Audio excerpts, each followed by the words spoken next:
सारी दुनिया है लॉकडाउन में, कोरोना है सबका रोना। डरने वाली बात नहीं है, सावधानी हमको रखनी है। 1 मीटर की दूरी से ही बात है हम सबको करनी है। बच्चों आओ पढ़ो सभी, कोरोना से डरो नहीं। बच्चों आओ पढ़ो सभी, कोरोना से डरो नहीं। पढ़ना लिखना है सबको, आगे बढ़ना है सबको। नमस्कार बच्चों, मैं ब्रजेश कुमार शर्मा, प्रधानाचार्य राजकीय इंटर कॉलेज रहीम नगर परियाना लखनऊ। आज कक्षा 11 की गणित के पहले अध्याय समुच्चय में आपका स्वागत है। बच्चों, आज हम कक्षा 11 की गणित के जो पहला अध्याय है समुच्चय, उसको पढ़ाएंगे। इसको हमने 3 भागों में बांटा है और आज हम पहले भाग का अध्ययन करेंगे। पहले भाग के अंतर्गत हम जानेंगे कि समुच्चय क्या होता है, समुच्चय और उसका निरूपण कैसे करेंगे, समुच्चय कितने प्रकार के होते हैं और समुच्चय के प्रकारों में हम पढ़ेंगे रिक्त समुच्चय, एकल समुच्चय, परिमित समुच्चय, अपरिमित समुच्चय, समान समुच्चय, उपसमय, उपसमुच्चय तथा अधिसमुच्चय। बच्चों, आपने अपने आसपास विभिन्न संग्रहों को देखा होगा, कलेक्शंस। जैसे कि अगर आप लाइब्रेरी में जाते हैं तो लाइब्रेरी में बहुत सी पुस्तकें होती हैं, विभिन्न प्रकार की पुस्तकों का वहाँ पर संग्रह होता है। तो दैनिक जीवन में आप देखते हैं पुस्तकों का संग्रह।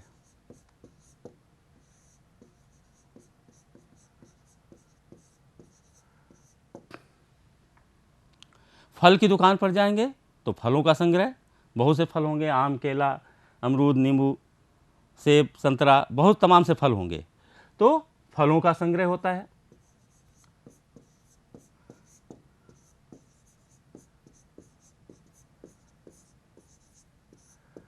अगर आप ताश की गड्डी देखें तो ताश की गड्डी में ताश का संग्रह है। क्रिकेट की टीम ले लें तो क्रिकेट की टीम में विभिन्न प्रकार के खिलाड़ियों का संग्रह है। जैसे कि उसमें क्रिकेट की टीम में आपका बॉलर भी होता है, बैट्समैन भी होते हैं, फील्डर भी होते हैं, तो वो कई खिलाड़ियों का एक संग्रह होता है क्रिकेट टीम।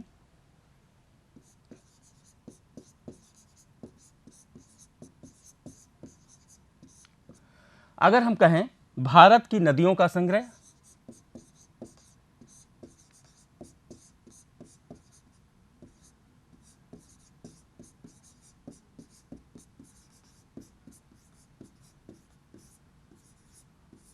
भारत की नदियों का संग्रह, अब गंगा, यमुना, गंडक, राप्ती, बहुत सी नदियां हैं जो कि भारत की नदियों के संग्रह में आ जाएंगी। इसी प्रकार जैसे कि दैनिक जीवन हमारे बहुत से संग्रह देखने को मिलते हैं, इसी प्रकार गणित में भी विभिन्न प्रकार के संग्रह होते हैं। जैसे गणित में आपका कह दिया जाए त्रिभुजों का संग्रह, त्रिभुजों का संग्रह।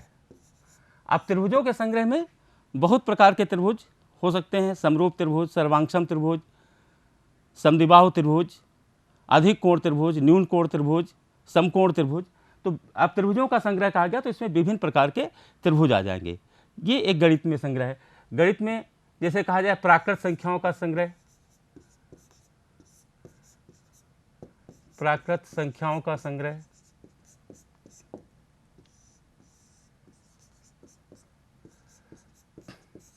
अब प्राकृत संख्याएं 1, 2, 3, 4, 5, 6, 7, 8, 9, 10, ये सब आपकी प्राकृत संख्याएं हैं, तो इनका संग्रह प्राकृत संख्याओं का संग्रह हो गया। अभाज्य संख्याओं का संग्रह,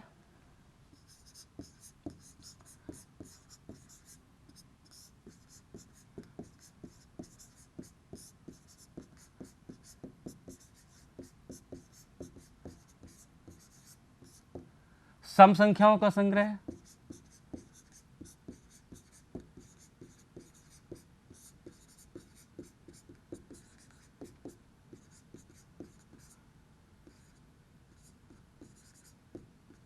तो इस प्रकार से गणित में भी विभिन्न प्रकार के संग्रह हमें देखने को मिलते हैं। अब देखिए इन संग्रहों को अगर हम ध्यान से देखें तो पुस्तकों का संग्रह है, तो पुस्तकों के संग्रह में आप ये निश्चित रूप से नहीं कह सकते कि अमुक पुस्तक उस संग्रह में है या नहीं है। अब अगर हम कहें कि कक्षा 12 की गणित की किताब पुस्तकों के संग्रह में है कि नहीं है, तो हम यहाँ पर निश्चित रूप से हम नहीं कह सकते हैं। फलों के संग्रह में हमें निश्चित रूप से नहीं कह सकते कि अमुक फल उस संग्रह में है या नहीं है। हम ये नहीं कह सकते कि आम जो है फलों के संग्रह में उस समय है या नहीं है। लेकिन कुछ संग्रह ऐसे होते हैं जिसमें हम ये निश्चित रूप से निर्णय ले सकते हैं कि वो अमुक वस्तु उस संग्रह में है कि नहीं है। जैसे भारत की नदियों का संग्रह। अब भारत की नदियों के संग्रह में अगर हम कहें कि गंगा नदी, तो हम निश्चित रूप से कह सकते हैं कि गंगा नदी इस भारत की नदियों के संग्रह में होगी। अगर हम कहें नील नदी, तो नील नदी इस भारत की नदियों के संग्रह में नहीं होगी। तो इस तरह से हम ये कह सकते हैं, कुछ जैसे ये भारत की नदियों का संग्रह है, तो इसमें हम निश्चित रूप से कह सकते हैं कि जो है कोई नदी जो है वो संग्रह में है या नहीं है। तो अगर हम ये निर्णय ले सके निश्चित रूप से कि कोई वस्तु उस प्रदत्त संग्रह में है या नहीं है, तो ऐसे संग्रहों को हम सुपरिभाषित संग्रह कहते हैं। सुपरिभाषित संग्रह वस्तुओं का एक सुपरिभाषित संग्रह इस अर्थ में है कि किसी वस्तु के संबंध में हम यह निर्णय निश्चित रूप से ले सकते हैं कि वो वस्तु प्रदत्त संग्रह में है अथवा नहीं है।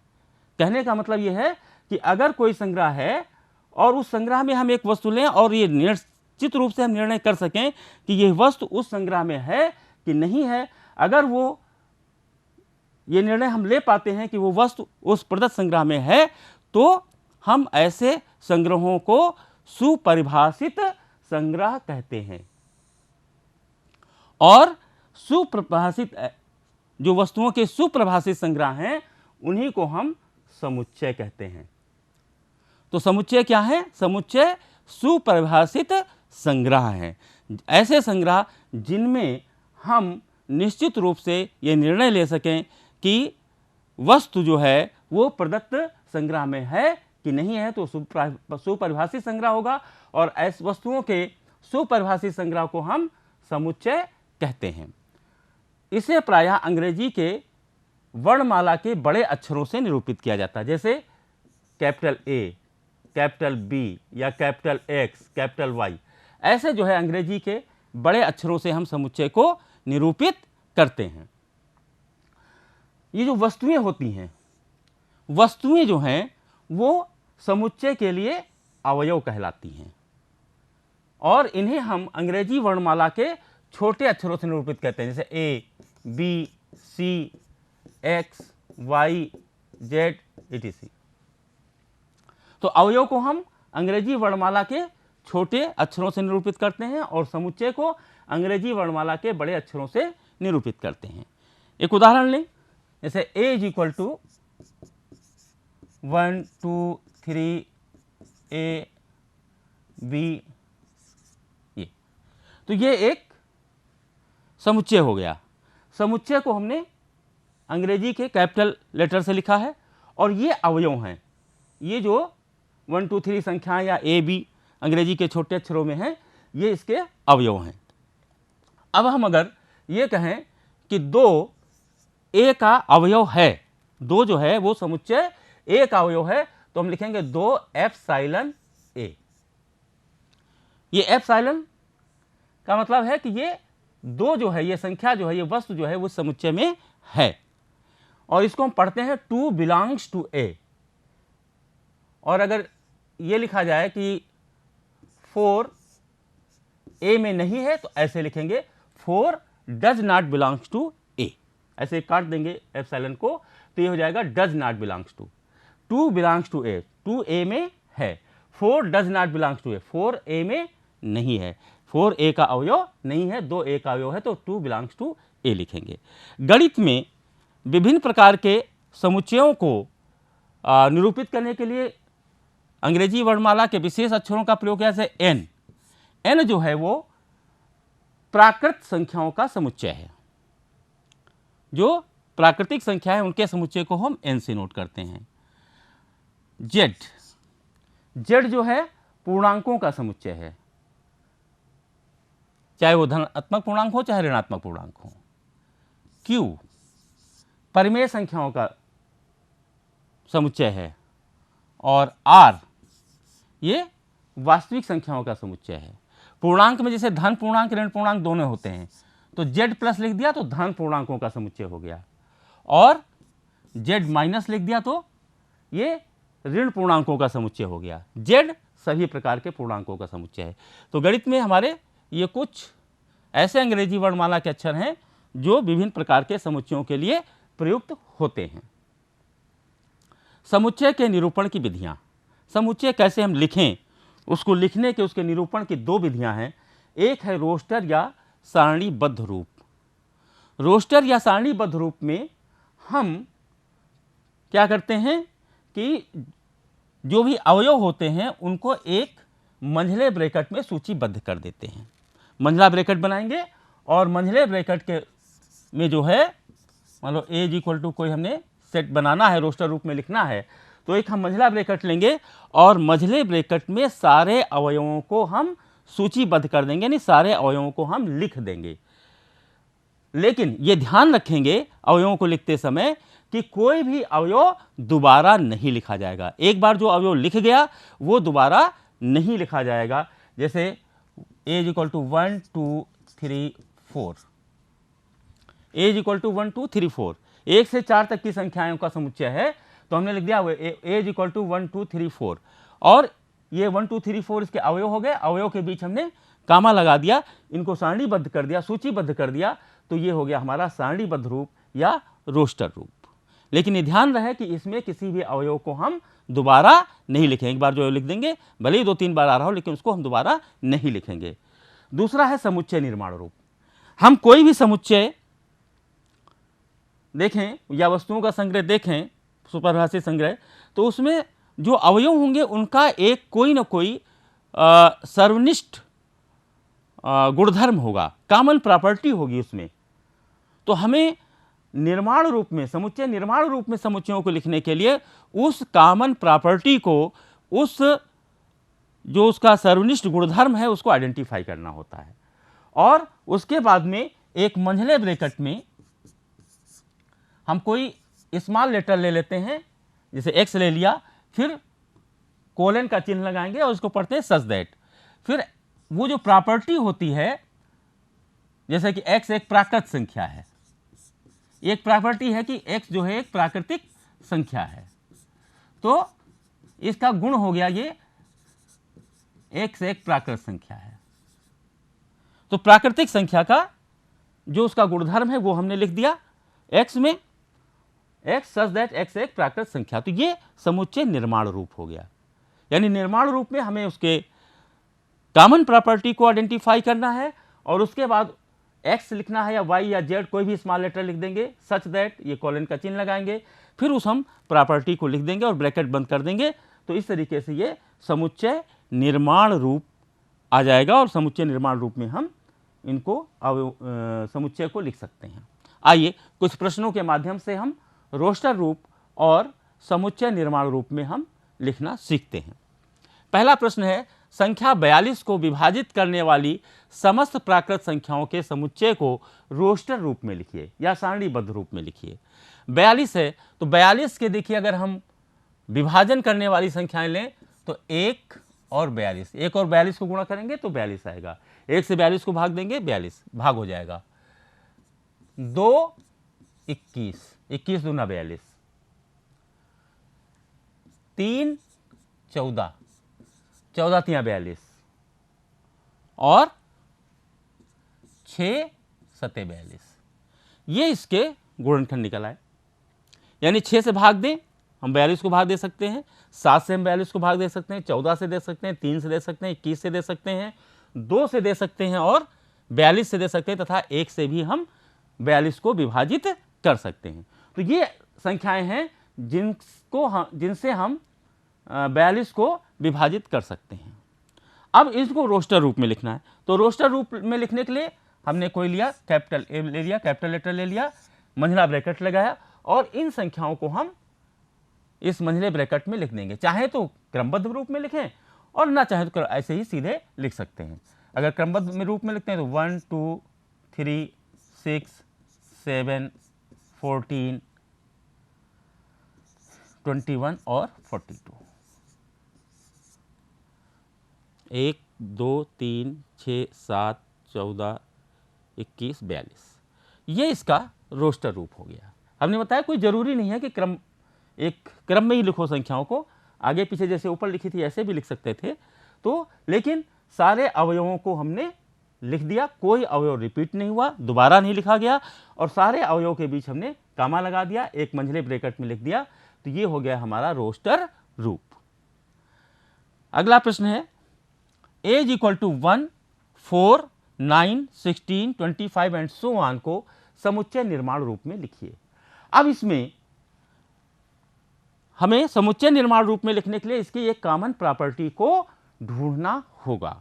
देखिए 1 जो है 1 का स्क्वायर है, 4 किसका स्क्वायर है, 2 का स्क्वायर है, 9 जो है वो 3 का स्क्वायर है, 16 जो है वो 4 का स्क्वायर है, 4 चौक 16, 25 5 का स्क्वायर है एंड सो ऑन। तो ये सब क्या है, 1 का स्क्वायर, 2 का स्क्वायर, 3 का स्क्वायर, 4 का स्क्वायर, 5 का स्क्वायर। और 1 2 3 4 5 क्या है, प्राकृत संख्याएं हैं। तो ये प्राकृत संख्याओं का वर्ग है और इनका यह समुच्चय ए है, और इसको हमें समुच्चय निर्माण रूप में लिखना है। तो इसकी प्रॉपर्टी क्या है, प्राकृत संख्याओं का वर्ग। ठीक, तो प्राकृत संख्याएं का वर्ग है, तो ए को हम लिख सकते हैं मंझला ब्रैकेट, इसमें हम लिखेंगे कोई स्मॉल लेटर x, कोलन का चिन्ह लगाएंगे सच दैट, या हम ऐसे लिख सकते हैं सीधे x स्क्वायर ले लें सीधे, as equal to x square, colon का चिन्ह सच दैट x क्या है, x एक प्राकृत संख्या है।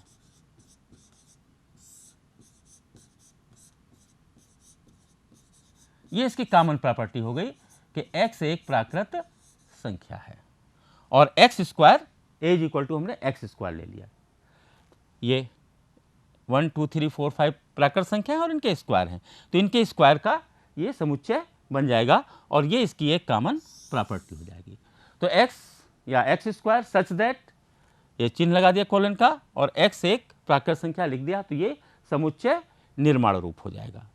तो इस तरीके से हम समुच्चयों को दो रूप में लिख सकते हैं, रोस्टर रूप में या सारणीबद्ध रूप में, और दूसरा समुच्चय निर्माण रूप में। अब हम आते हैं समुच्चय के प्रकार पे। समुच्चय कितने प्रकार के होते हैं? पहला है रिक्त समुच्चय, वो समुच्चय जिसमें एक भी अवयव नहीं होता है, वो समुच्चय जिसमें एक भी अवयव नहीं होता है रिक्त या शून्य समुच्चय कहलाता है। एक भी अवयव नहीं होगा समुच्चय में, तो वो रिक्त या शून्य समुच्चय कहलाएगा, और इसे प्रतीक फाई, ये फाई है हमारा, प्रतीक फाई से हम इसको प्रदर्शित करते हैं। अब कोई भी अवयव नहीं होगा, ऐसा कौन सा समुच्चय है? बहुत से समुच्चय हैं गणित में, जैसे कि हम कहें कि 2 से भाज्य विषम प्राकृत संख्याएं। देखिए 2 से भाज्य विषम प्राकृत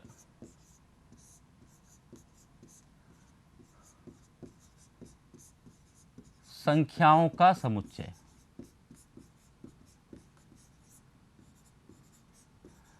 अब बताइए कोई ऐसी विषम प्राकृत संख्या है जो 2 से भाग हो जाए? विषम प्राकृत संख्या कौन होंगे? 3 5 7 9 11 13 15 17, ये सब विषम प्राकृत संख्या है। अब ये क्या 2 से भाज्य हैं? 2 से भाग हो सकती है? 3 को 2 से भाग दे सकते हैं? नहीं। 5 को 2 से भाग दे सकते हैं? नहीं, पूर्ण विभाजन नहीं होगा उसका। 7 को 2 से भाग नहीं होगा।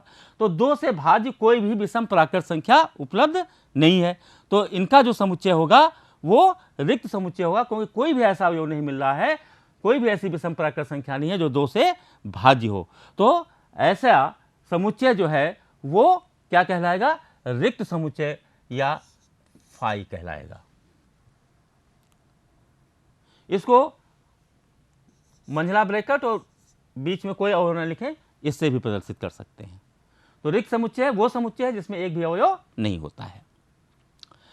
एकल समुच्चय, यदि समुच्चय में केवल एक अवयव हो, यदि समुच्चय में केवल एक अवयव हो तो इसे एकल समुच्चय कहते हैं। जैसे a इज इक्वल टू हम लिख दें 1,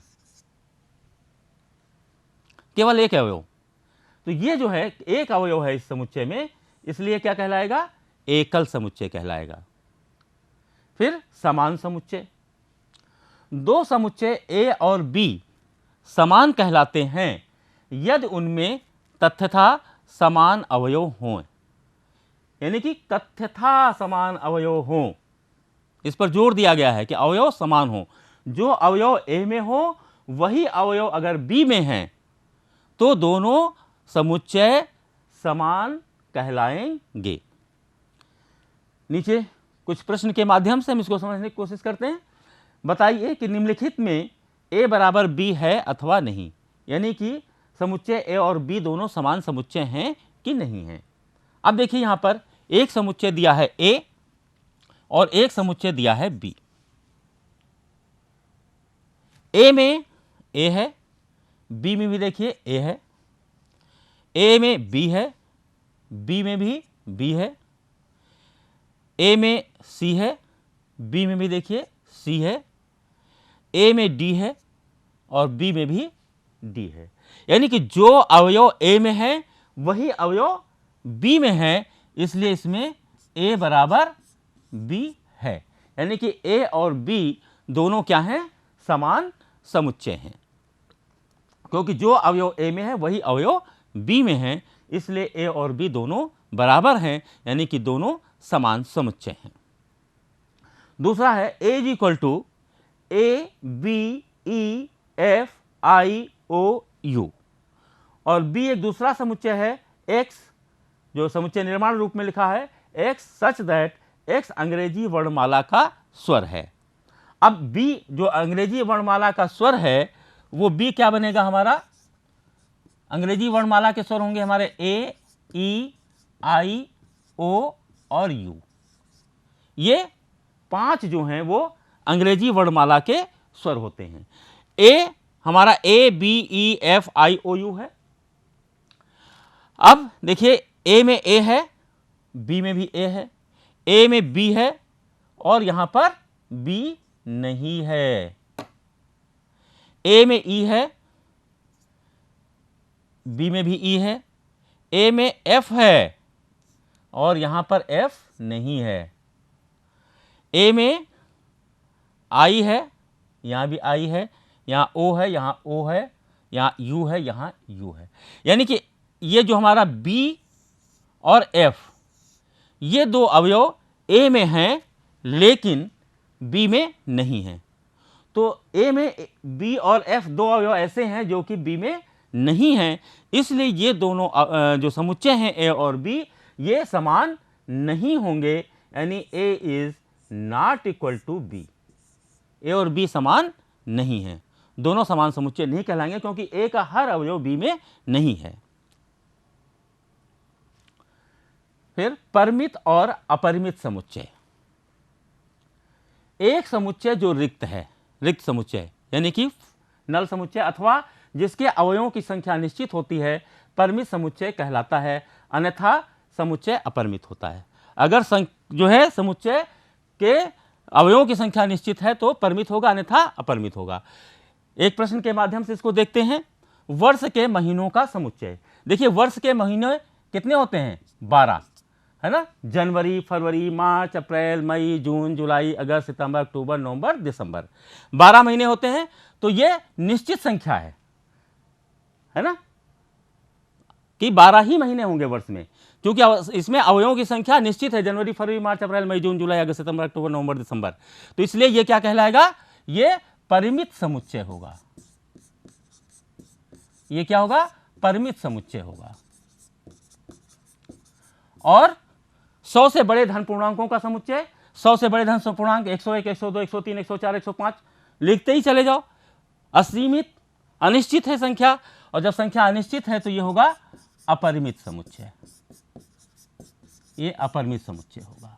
पहला परिमित समुच्चय है, दूसरा अपरिमित समुच्चय है। अगला है उप समुच्चय। यह समुच्चय ए का प्रत्येक अवयव, समुच्चय ए का प्रत्येक अवयव समुच्चय ए का बी का भी अवयव हो तो ए बी का उप समुच्चय कहलाता है। यदि ए समुच्चय का प्रत्येक अवयव बी समुच्चय में भी है तो ए जो है वो बी का उप समुच्चय कहलाएगा। इसे ए इज सबसेट ऑफ बी से प्रदर्शित करते हैं। दूसरे शब्दों में ए बी का सबसेट होगा यदि a belonging to A implies that a belongs to B. अगर ए में है और ए बी में भी है तो ए जो है बी का उप समुच्चय होगा। फाई जो रिक्त समुच्चय है वो प्रत्येक समुच्चय का उप समुच्चय होता है और प्रत्येक समुच्चय स्वयं का भी उप समुच्चय होता है। अधिसमुच्चय, यदि ए और बी दो समुच्चय हैं और ए बी का सबसेट है यानी ए बी का उप समुच्चय है तथा ए और बी दोनों बराबर नहीं है, is not equal to b, यानी कि ए और बी में बराबर अवयव नहीं है और ए बी का समुच्चय है, उप समुच्चय है, इसका मतलब ए बी का उप समुच्चय तो ए का हर अवयव बी में है लेकिन बी का सारे अवयव ए में हो ये जरूरी नहीं है, यानी कि बी में ज़्यादा अवयव हो सकते हैं। अगर बी में ज़्यादा अवयव हैं ए से तो बी जो है वो ए का अधिसमुच्चय या सुपरसेट कहलाएगा। प्रश्न है समुच्चय ए इज इक्वल टू 1 2 3 4 के सभी उप समुच्चय लिखिए। अब देखिए इसके उप समुच्चय लिखने के लिए हम कैसे लिख सकते हैं, एक तो हमारा हो जाएगा 5, फिर कामा लगा देंगे, एक ले लेंगे, 1 2 3 4, एक ले लिया। इसके बाद में 2 ले लेंगे हम, 1 2 1 3 1 4, फिर 1 के बाद में 2 से हम शुरू करेंगे, 2 3 और 2 4, फिर 3 से शुरू करेंगे, 3 4, उसके बाद 3 3 ले लेंगे, 1 2 3 4 को छोड़ देंगे, फिर 1 1 2 3 ले लिया, 4 को छोड़ दिया, अब 1 2 और 4 को ले लेंगे, 3 को छोड़ देंगे, उसके बाद में हमने 3 को छोड़ा है, अब 2 को छोड़ देंगे, 1 3 4 ले लेंगे, उसके बाद में 1 को छोड़ देंगे, 2 3 4 ले लेंगे, 1 2 3 4 5 6 7 8 9 10 11 12 13 14 15 और 1 होगा स्वयं, प्रत्येक समुच्चय स्वयं का उप समुच्चय होता है तो 1 2 3 4। इस तरीके से इसमें इसके ए इज इक्वल टू 1 2 3 4 के कितने समुच्चय बनेंगे, 16 उप समुच्चय बनेंगे, 16 उप समुच्चय बनेंगे। गृह कार्य, यह आपका गृह कार्य है। ट्रिग्नोमेट्री के सभी अक्षरों के समुच्चय को रोस्टर रूप में लिखिए। 3 6 9 12 को समुच्चय निर्माण रूप में व्यक्त कीजिए।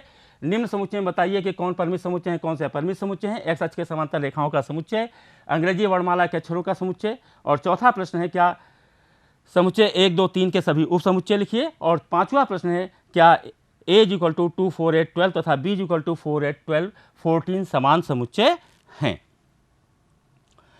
प्रस्तुत अध्याय के संबंध में पाठ्य सामग्री तथा अभ्यासकार मानव संसाधन विकास मंत्रालय भारत सरकार द्वारा विकसित दीक्षा मोबाइल पर उपलब्ध हैं और इस दीक्षा मोबाइल एप्लीकेशन को गूगल प्ले स्टोर अथवा iOS से डाउनलोड किया जा सकता है और ऐप को डाउनलोड करके इस अध्याय से संबंधित प्रश्नों तथा अन्य गतिविधियों का अभ्यास करिए। यदि कोई आपको बात समझ में नहीं आई है, किसी बात को स्पष्टता की आवश्यकता है, आपकी कोई शंका है, उसके समाधान की आवश्यकता है तो अपने शिक्षक से ऑनलाइन ई क्लासेस या ई लर्निंग क्लासेज या व्हाट्सएप ग्रुप के माध्यम से जो वर्चुअल क्लासेज आपकी चल रही हैं उनसे पूछकर आप समाधान कर सकते हैं। प्रस्तुत video YouTube channel Uttar Pradesh माध्यमिक शिक्षा विभाग पर उपलब्ध है जिसे चैनल सब्सक्राइब करके देख सकते हैं। थैंक यू, धन्यवाद।